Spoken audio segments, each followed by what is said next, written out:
Mas as coisas mudaram, né? É claro que naquela época havia também um ou outro que já vivia do Evangelho, mas não era esse comércio que é hoje.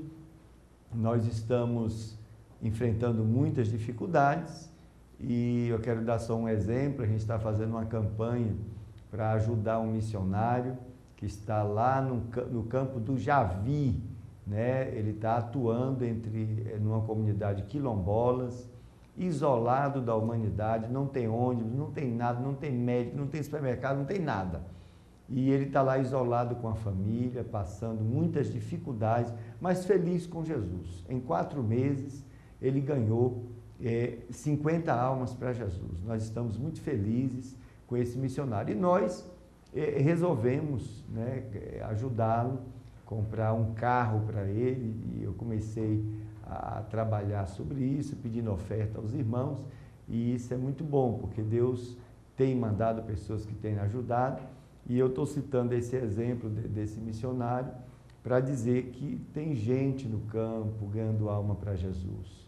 Mas, e também para dizer o seguinte, que algumas pessoas que eu procurei para nos ajudar disseram: ô irmão Delcio, a gente não tem condição nem de fazer uma campanha aqui na igreja, porque a gente está já fazendo diversas campanhas, porque precisamos fazer as festas de comemoração para o grupo de senhores, para o grupo de senhoras, para o grupo de jovens, aniversário do templo, e é uma festa atrás da outra, e eu fico pensando, meu Deus do céu, para que se arrecada esses dinheiros, para que se faz essas campanhas? É exatamente para pagar o pregador, né?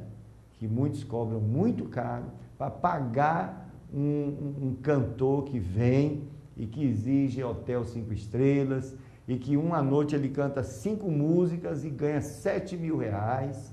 É lamentável as duas coisas.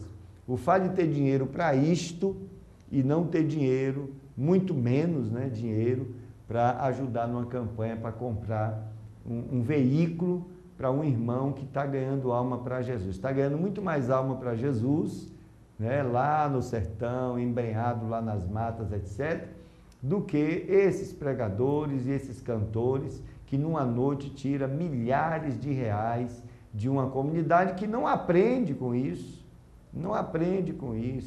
vivendo de festa em festa, enriquecendo esses irmãos que transformaram o Evangelho num meio de vida, enquanto pessoas que estão, né, fazendo aquilo que de fato Jesus mandou, que é ganhar almas para Ele, não conseguem ter um apoio de um valor muito menor do que tudo isso aí.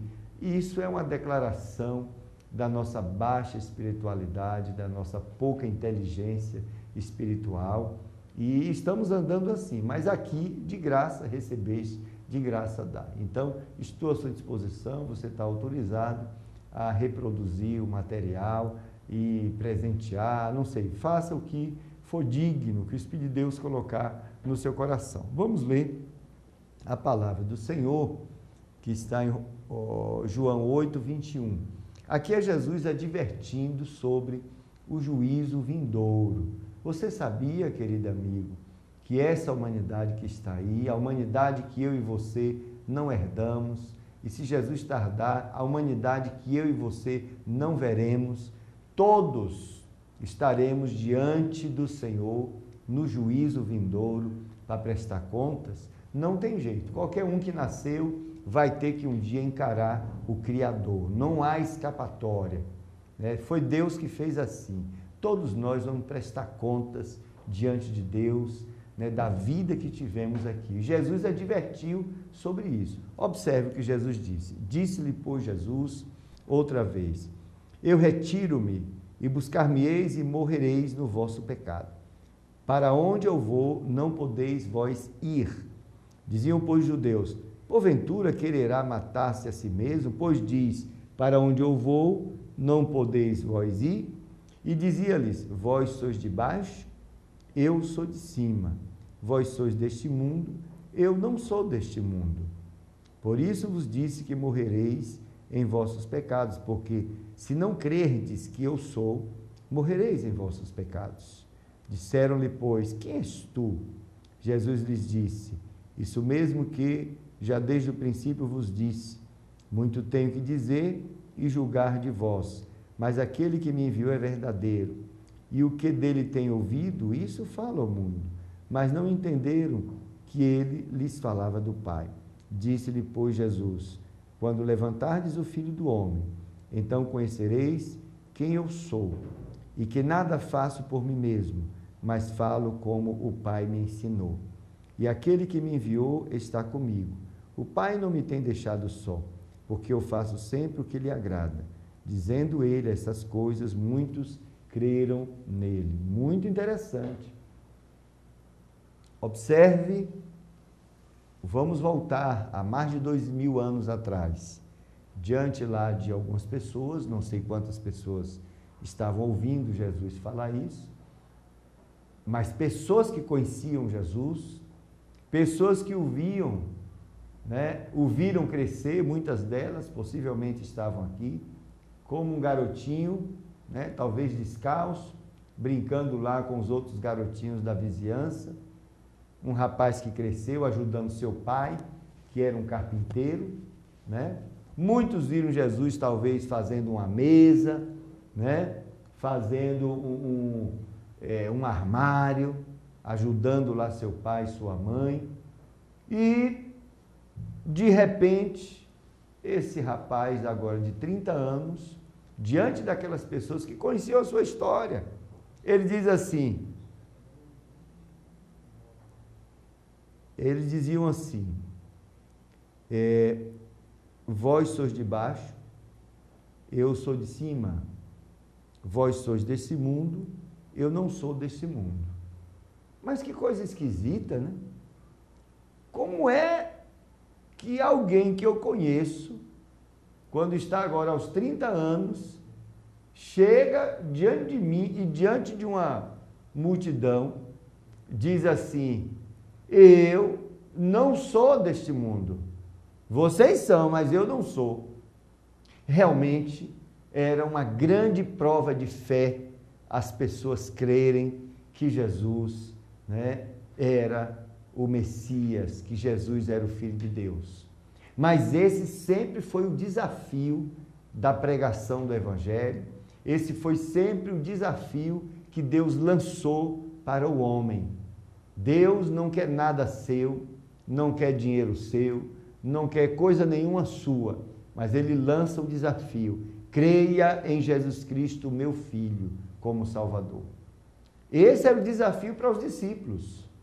Era o desafio, inclusive, depois que este Cristo morreu, ressuscitou, apareceu entre eles e disse, vá lá pregar o Evangelho.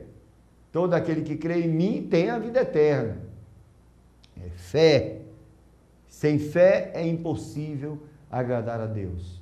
E os discípulos, homens simples, na sua grande maioria, homens também daquele povo, saíram pregando o Evangelho. Olha esse Jesus que vocês viram ali, Deus o ressuscitou, Ele é o Filho de Deus. E eu imagino pessoas, assim, desconfiadas, que história é essa? Como é que diz que esse rapaz que estava aqui, ressuscitou, Filho de Deus? Mas Jesus disse aos seus discípulos, e eis que eu estarei convosco todos os dias da vossa vida. E em meu nome curarão os enfermos. Em meu nome expulsarão demônios. Então, aqueles homens pregavam a Jesus, Filho de Deus, que outros estavam confundindo como só filho do carpinteiro, porque José foi o padrasto de Jesus, mas eles disseram assim, para que vocês creiam que Jesus é o Filho de Deus, falavam para o paralítico, eu te ordeno, em nome de Jesus, levanta e anda. Falavam para o cego, eu te ordeno, em nome de Jesus, tenha a vista de volta. E aí aqueles homens saíram pregando o Evangelho, lançando a semente da fé no Filho de Deus. E o Filho de Deus esteve com eles, confirmando, como diz Atos dos Apóstolos, o Filho de Deus estava entre eles, confirmando a sua pregação, doando a fé àqueles que abriam seu coração e assim o evangelho foi pregado. Hoje o desafio não é diferente, porque hoje, apesar das pessoas não terem conhecido Jesus como carpinteiro, elas não estão vendo Jesus, né?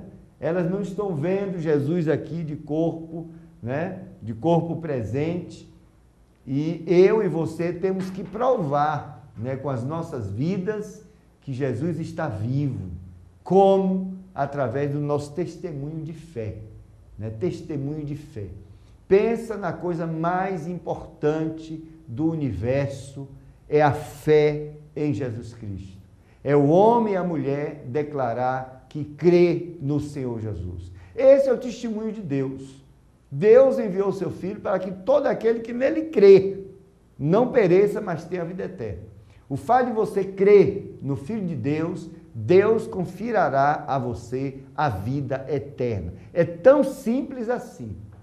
Mas é simples assim? É. Se você se arrepender genuinamente dos seus pecados, né, e crer no Filho de Deus, no Senhor Jesus como Filho de Deus, o Messias que Deus enviou, o substituto para mim e para você, aquele que assumiu o meu lugar diante de Deus, o Senhor confere a você, o Senhor Deus, em nome de Jesus, justifica você e inclui o seu nome no livro da vida.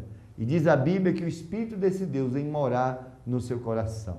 Essa é a boa notícia. Você fica liberto do domínio, do império do pecado, da morte, Satanás e suas agências, filosofia mundana. Você é libertado completamente, é livre. Jesus disse: conhecereis a verdade e a verdade vos libertará. Se, pois, o Filho de Deus os libertar, verdadeiramente sereis livres. Isso é o Evangelho. É isso que precisamos pregar aqui. Não só aqui, em qualquer lugar, não só ontem, mas hoje e amanhã. Essa é a pregação do Evangelho. Qualquer outra pregação não é o Evangelho de Jesus Cristo. O Evangelho prega-se sobre o pecado, sobre a santidade de Deus, prega-se sobre o remédio que Deus estabeleceu para o pecado, chamado redenção. Apresenta-se o Filho de Deus, o Salvador Jesus Cristo, e a fé, a oportunidade de crer nele e ter os seus pecados que foram, digamos assim, o pecador se arrependeu genuinamente, seus pecados serão também genuinamente retirados, né? Aquela pessoa será salva, limpa dos seus pecados e passará por um processo espiritual que só Deus faz, que é o novo nascimento. Os pecados serão perdoados. Diante do juiz, a pessoa recebeu agora a libertação, recebeu agora uma libertação completa, né? Porque alguém assumiu a sua culpa. Esse alguém se chama Jesus Cristo. Então o réu não é mais réu, porque alguém tomou a culpa desse réu para si. Jesus Cristo, o Filho de Deus. Jesus, ele fala nesse texto exatamente isso. Se você não crê em Jesus como Salvador, essa é a pior ofensa para Deus e é o maior pecado que existe, é não crer no Filho de Deus como Salvador. Sabe por quê? Porque o fato de não crer lança a pessoa diretamente no lago de fogo. Foi o que ele disse: se você não crer, morrereis nos vossos pecados, permanecereis no vosso pecado. Só através da fé no Filho de Deus, um ser humano pode ficar livre do seu pecado, livre da sua culpa. Você pode até acreditar nas filosofias humanas, tem muitas filosofias muito boas, inclusive, mas muito boas para alimentar o nosso ego, né, para alimentar a nossa intelectualidade, mas intelectualidade não gera espiritualidade, não gera vida eterna. Tá? A gente pode até se autoconvencer, mas só ficamos livres desse peso do pecado, só ficamos livres dessa culpa através do sangue de Jesus Cristo derramado na cruz do Calvário. Então é ali em Jesus, na fé em Jesus, que eu e você ficamos livres de um futuro miserável nas trevas exteriores, onde diz a Bíblia, onde haverá ranger de dentes, fogo eterno, perdição eterna. E Jesus ainda disse, mas tenho que dizer, versículo 28, quando levantardes o Filho do Homem, então conhecereis quem eu sou, e que nada faço por mim mesmo, mas falo como o Pai me ensinou. Ele se referia, né, à sua cruz, quando ele foi levantado. Quando a cruz foi levantada, eu quero dizer para você que esse foi o maior evento do universo, ou dos universos. Deus decidiu isso lá antes da fundação do universo. Deus é onisciente e Deus viu o homem pecar. E diz a Bíblia que o sangue do Cordeiro foi derramado antes da fundação do universo. Está em Pedro, está em Apocalipse, essa verdade revelada.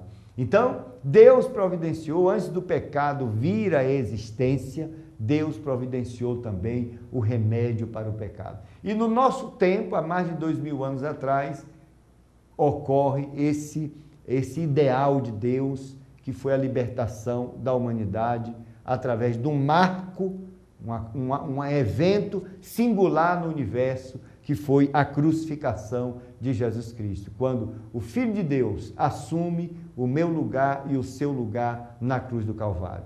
Foi ali na cruz onde o destino da humanidade teve um novo rumo.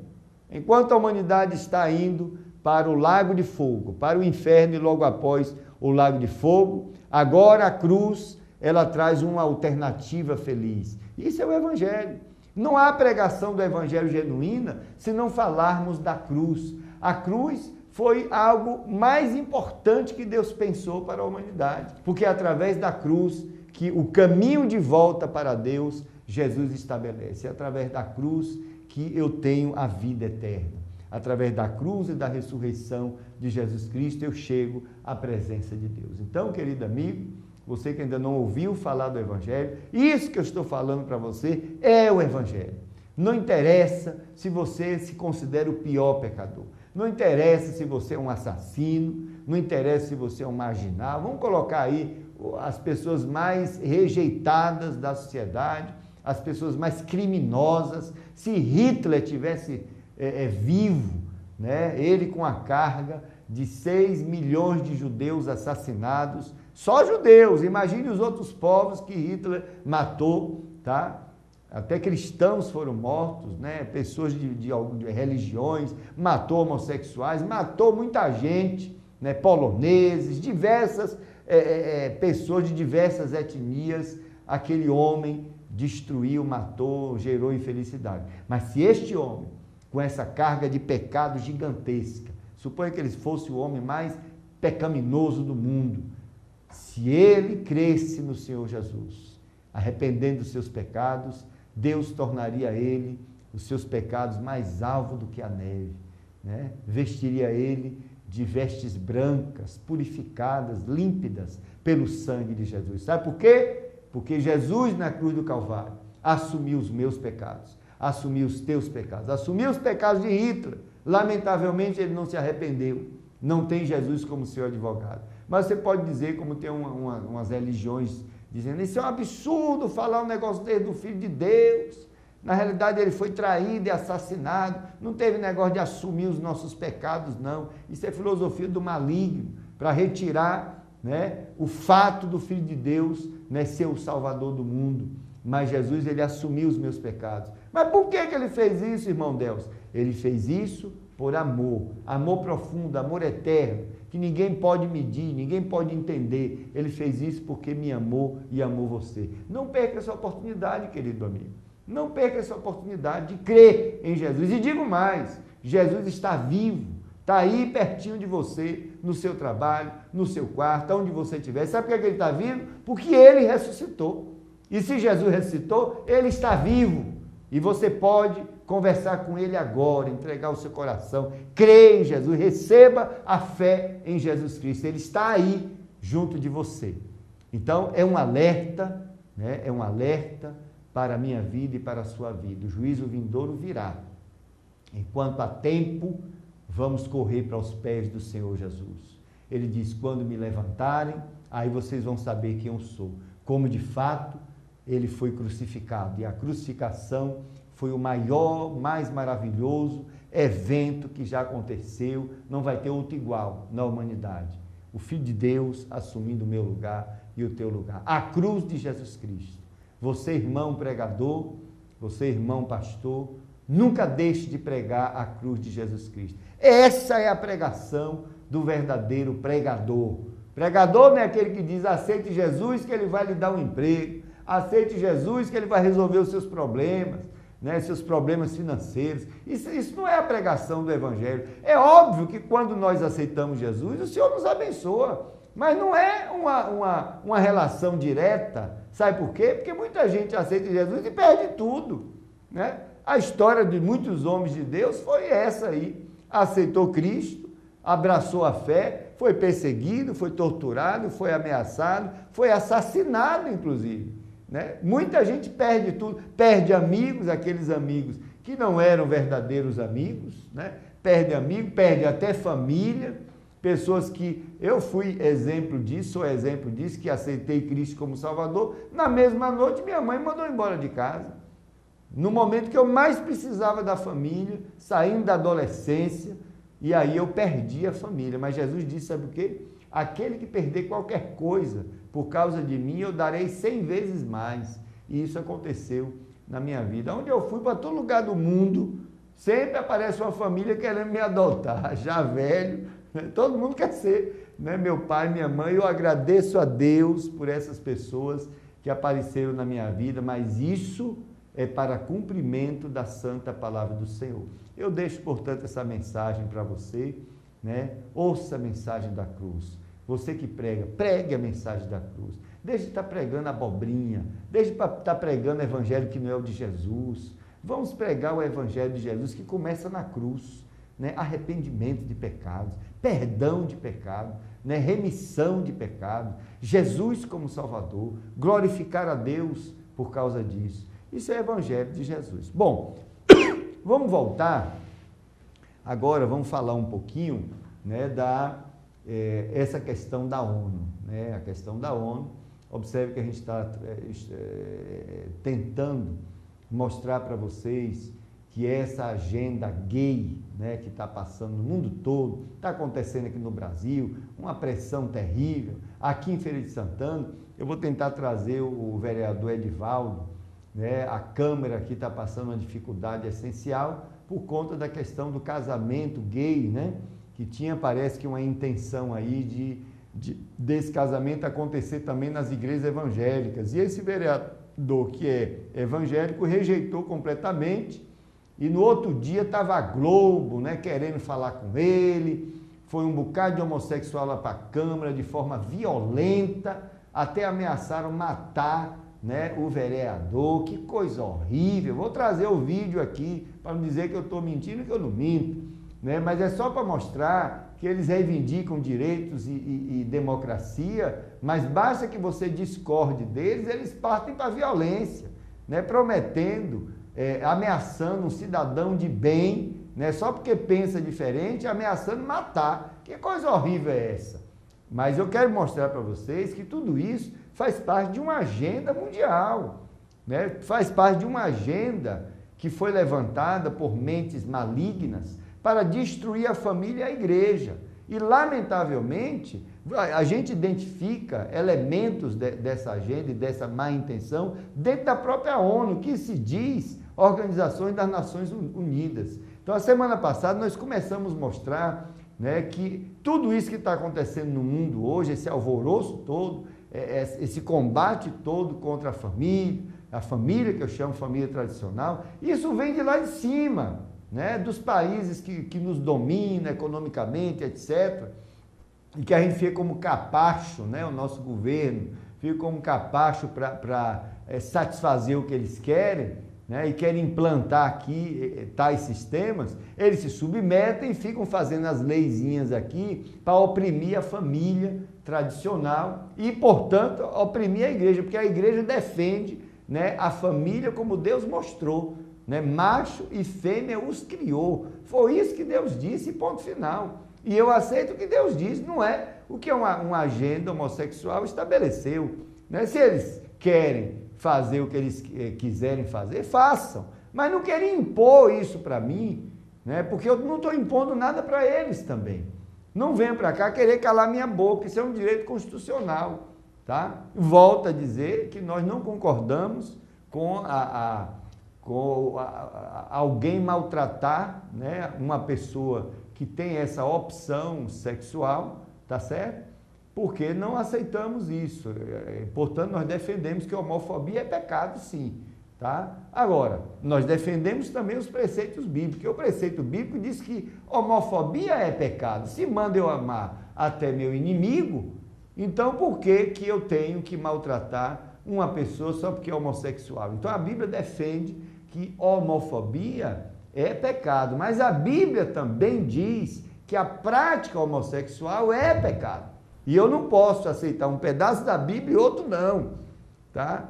Então é importante, já que a gente quer ter uma discussão civilizada, então, por favor, respeite a minha fé, né? Respeite os preceitos. Pare um pouquinho para nos ouvir, antes de estar nos acusando aí, tá? E antes de estar nos ameaçando, né? Basta que a gente diga algo diferente do que eles querem ouvir, já estão prometendo nos matar, matar nossa família. Que democracia é essa? Que governo é esse? Né? Porque se um de nós, né, católico ou protestante ou o que for, colocar um dedo na cara de um homossexual e dizer um décimo do que eles dizem para a gente, imediatamente o governo atua, né? Vem logo os tribunais para processar, imediatamente a imprensa toma conta do problema, né? Aí faz aquele alvoroço todo. Peraí, que governo é esse? Né? Que olha o direito de um, mas não olha o direito do outro. Que hipocrisia é essa, presidenta Dilma? Bom, vamos voltar aqui para a ONU. Me dê agora a imagem aqui, por favor, do nosso slide. Vamos ver, vamos avançar um pouquinho mais, né? Aqui. Então, começamos na semana passada, mostrando a farsa da ONU, Projeto Mundial contra a Família e a Igreja. Fizemos, aqui são as recomendações que a ONU faz, né, às nações, a gente viu isso semana passada, tiramos algumas conclusões, e hoje, no programa de hoje, eu estou fazendo apenas um resumo do que foi visto na semana passada, né? Resumindo a proposta da ONU, que elimine as leis que proíbem a prostituição, possibilitando a sua legalização, que torne o aborto um direito livre, protegido por leis nacionais e internacionais, dando às adolescentes acesso irrestrito e tornando a falta de serviço de aborto um crime em todos os casos. Tudo isso é proposta da ONU, que diminua a importância do papel das mães e aumente os incentivos para elas trabalharem fora, em vez de permanecerem no lar para cuidar dos filhos. Diminua a autoridade dos pais e, ao mesmo tempo, aumente os direitos das crianças. Bom, voltar um pouquinho. Observe, nós tiramos a conclusão na semana passada. Isso é um documento de 18 páginas. No final, a gente vai dar todas as fontes de onde foram tirar essas informações. As conclusões que nós tiramos, que os planos da ONU colocam em risco o direito natural das famílias, colocam em risco o direito dos pais, colocam em risco a soberania nacional dos países, colocam em risco a livre expressão das convicções e valores cristãos. Bom, a partir de hoje a gente vai ver mudando o papel fundamental da família, mudando as normas sexuais da sociedade e sendo intolerante com a liberdade religiosa. A ONU, viu? Bom, avançando então, ONU e as contradições das suas agências, né? Então, olha o que os acordos da ONU dizem, acordos que ela faz com os países. Deve-se dar à família a mais ampla proteção e assistência possível. Isso está nos acordos. Vou repetir o que está no acordo. Dá à família a mais ampla proteção e assistência possível. Muito bem. Está dito também nos acordos. Os países devem respeitar a liberdade dos pais, observe, de escolher para seus filhos escolas diferentes das escolas estabelecidas pelas autoridades públicas e devem garantir a educação moral e religiosa de seus filhos conforme as convicções pessoais dos pais. Traga para mim, por favor. Observe, os acordos estão corretíssimos. A ONU assinou acordos com as nações, acordos assim perfeitos, pelo menos esses que nós mostramos aqui um resumo, esses acordos estão perfeitos, né? Proteger a família, tá? Dar a mais ampla proteção e assistência possível à família, beleza? E que os países devem respeitar a liberdade dos pais, liberdade de educar como eles querem, inclusive com suas convicções religiosas, tá tudo aí. Aí o que é que acontece? Agências vinculadas à ONU, criadas pela própria ONU, observe, como aquele comitê voltado para o direito das crianças e o outro comitê voltado para o direito o CDC, né, das crianças, e o CEDAW das mulheres. O que é que esses comitês estão fazendo? Né? Eles estão forçando a interpretação radical e diferente desses acordos para que as nações atendam, né, a certas convicções que negam o que está escrito aqui. Você vai ver já.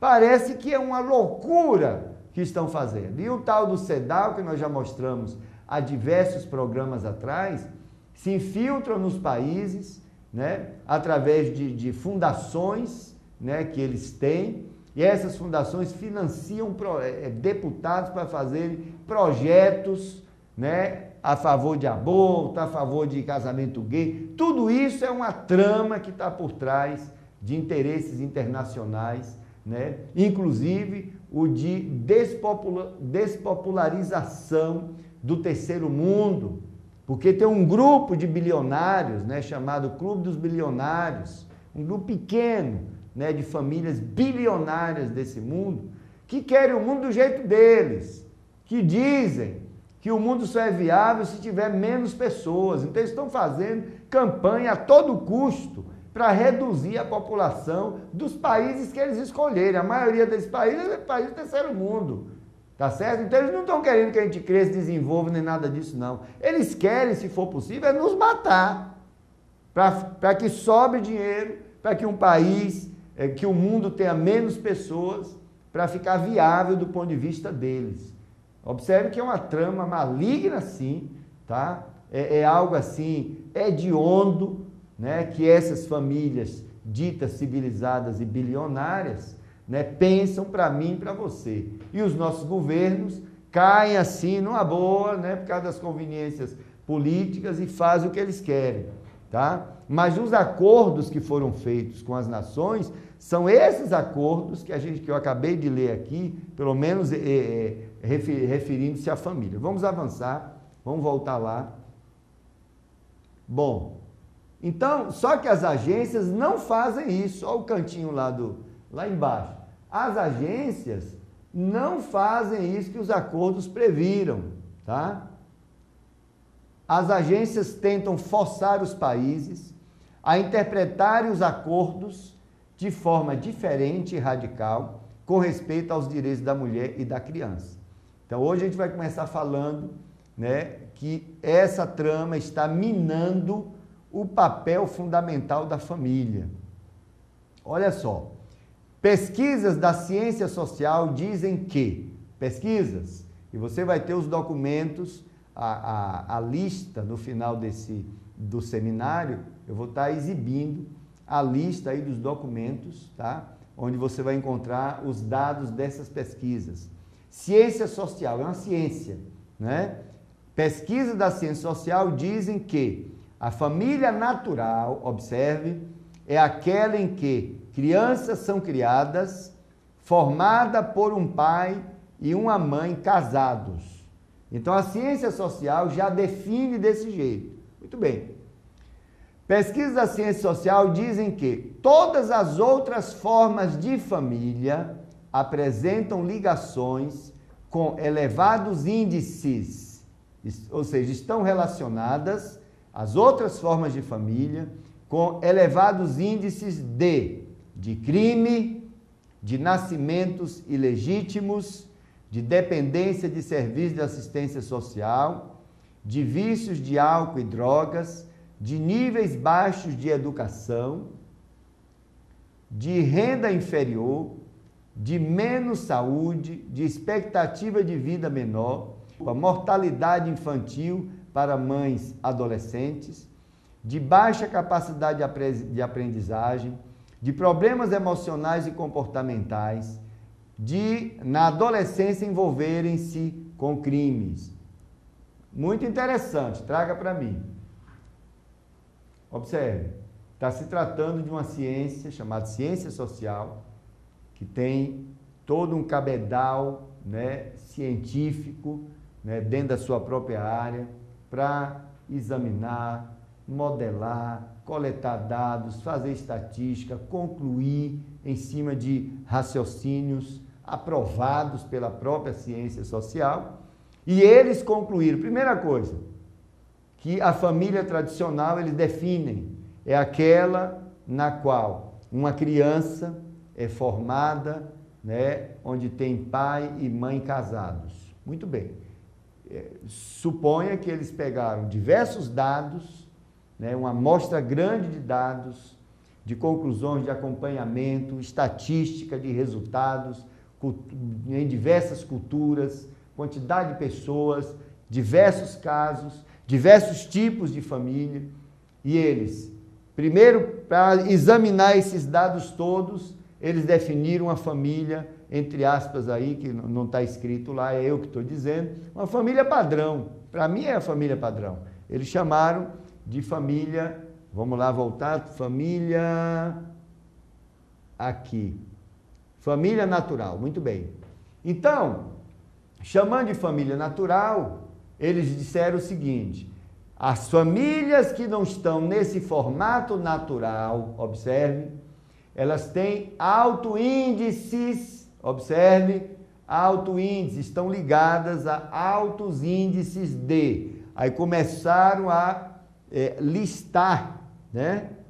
Crime, nascimentos ilegítimos e, portanto, as dificuldades sociais devido a esses nascimentos ilegítimos, né? Porque o pai cai fora ou a mãe cai fora, ficam desprotegidos em certos aspectos, tá?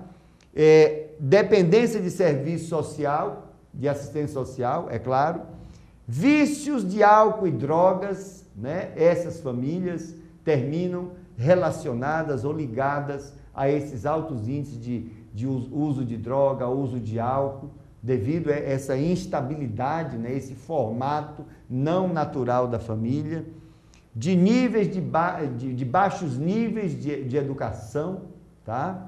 Observe como uma criança sofre no seio de uma família desse tipo, tá?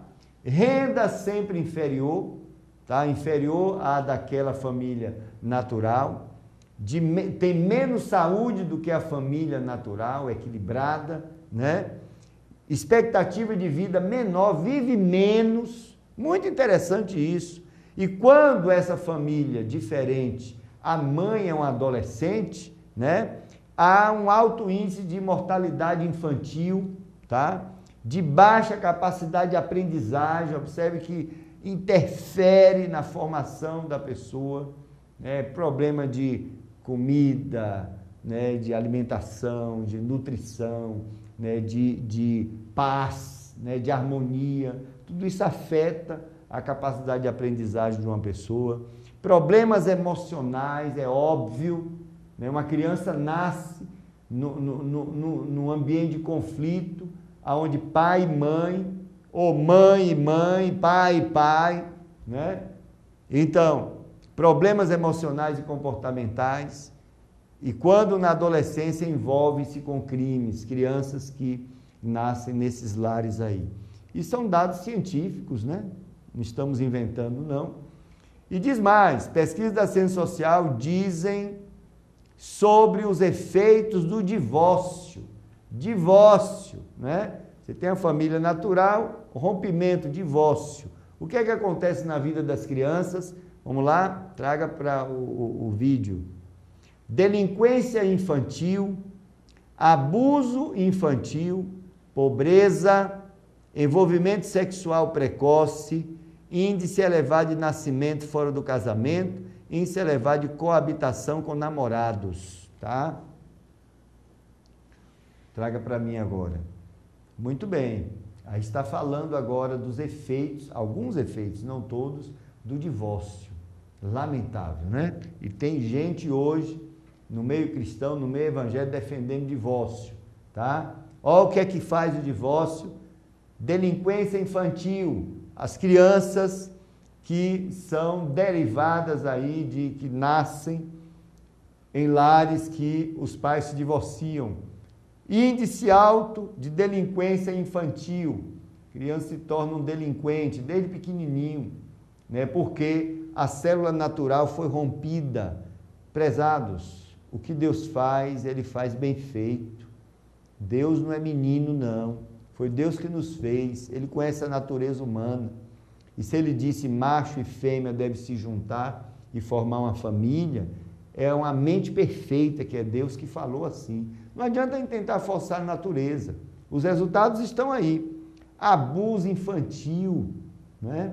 Isso acontece no seio de lares divorciados, né?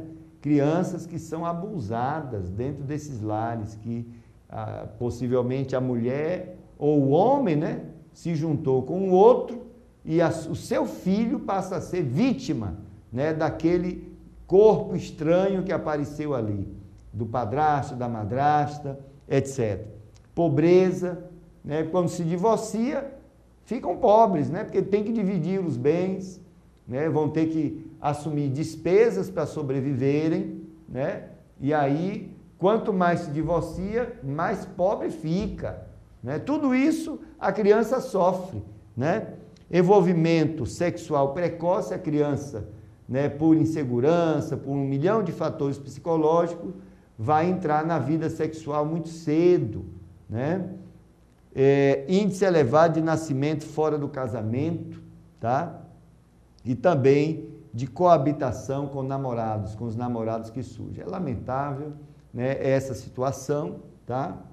Bom, a CEDAW, portanto, que é esse órgão, né, essa agência da ONU, mina a estrutura da família tradicional, desta família que nós nos referimos, né, nas nações que respeitam a família. Quem foi que disse isso?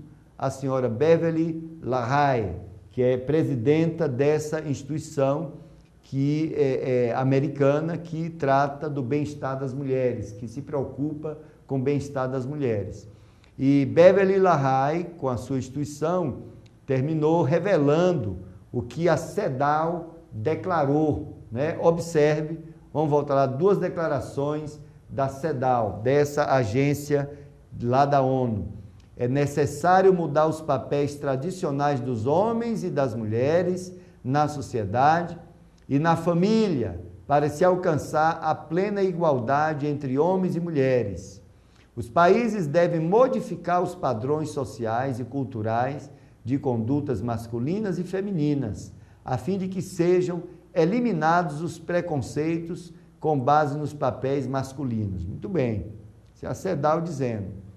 Ainda que o marido, observe agora o que diz um pesquisador, né, professor da Universidade de Chicago, Gary Becker, ainda que o marido tenha uma renda trabalhando fora, a esposa desempenha um papel econômico mais importante do que ele, com relação à família e à comunidade, quando ela permanece no lar para criar filhos felizes e saudáveis. Que coisa interessante, né? Traga para mim.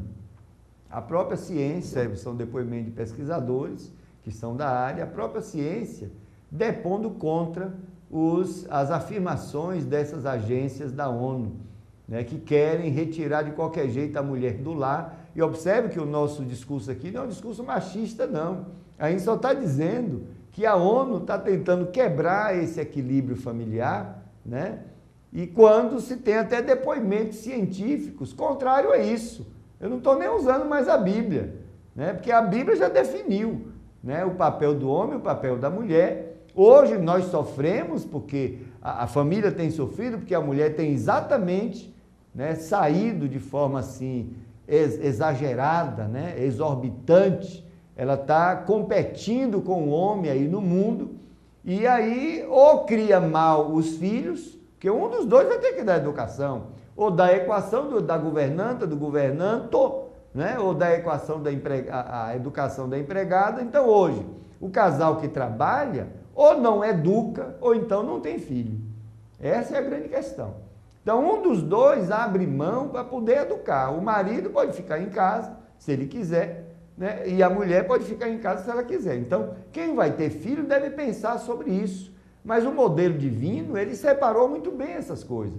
Não está dito que a mulher não possa trabalhar, não está dito que a mulher não possa estudar, não é isso que está sendo dito aqui. A sociedade, ela muda com certeza, mas esse extremismo defendido por essas agências da ONU tem sido danoso para as famílias. A própria ciência, as pesquisas científicas estão mostrando isso. Olha o que Gary Becker disse, entra no blog dele. Ele diz que a mulher ficando em casa, isso é muito mais, o papel econômico dela é muito mais importante do que do marido que está botando comida em casa. Por quê? Porque ela educando os filhos, o resultado vai ser, né, filhos felizes e saudáveis. Sabe o que significa filho feliz e saudáveis? Problemas mínimos, com saúde, com delinquência, não se gasta dinheiro com advogado, observe, para não tirar o filho da cadeia. Tudo isso por causa de uma criação nos padrões da palavra de Deus, né? Por causa dos padrões da inteligência divina, que a inteligência divina estabeleceu. Bom, o que dizem os relatórios da ONU? Os relatórios da ONU dizem assim, instruem as nações a eliminar, mediante legislação, as normas culturais que apoiam o papel das mães no lar. Observe que absurdo, né? São relatórios da ONU que instruem as nações a praticamente tirar as mães de casa, tá? Recomendam, com pretexto de elevar a condição das mulheres e reduzir a discriminação, recomendam políticas que as afastem de seu trabalho como mãe no lar. É muito interessante o que os relatórios da ONU fazem, tá? Então, nós encerramos hoje aqui. Próxima semana, a gente vai estar falando de um pouquinho mais sobre essas questões. Não estamos nem na metade do documento ainda. A gente está ainda a ONU mudando o papel fundamental da família. Vamos também mostrar que a ONU mudando as normas sexuais da sociedade e a ONU sendo intolerante com a liberdade religiosa. Próximo programa a gente vai avançar um pouquinho nisso, para você entender que o que a gente está passando hoje nesse país faz parte de uma organização maior, né? O Brasil só está cumprindo a agenda, mas nós temos que defender a nossa fé, defender os preceitos da fé, defender a família de acordo com o que nosso Deus determinou. Que Deus lhe abençoe, obrigado por estar conosco. Oremos. Senhor nosso Deus, agradecemos a oportunidade, Senhor, de falar a Tua santa palavra. Abençoa aqueles que nos ouviram, Senhor, que sejam alcançados pelo poder transformador, regenerador, convertedor da Tua palavra, Senhor. Nós rogamos por ele, por nós, aqui também a técnica, que sejam abençoados em nome de Jesus. Amém. Obrigado, até a próxima semana.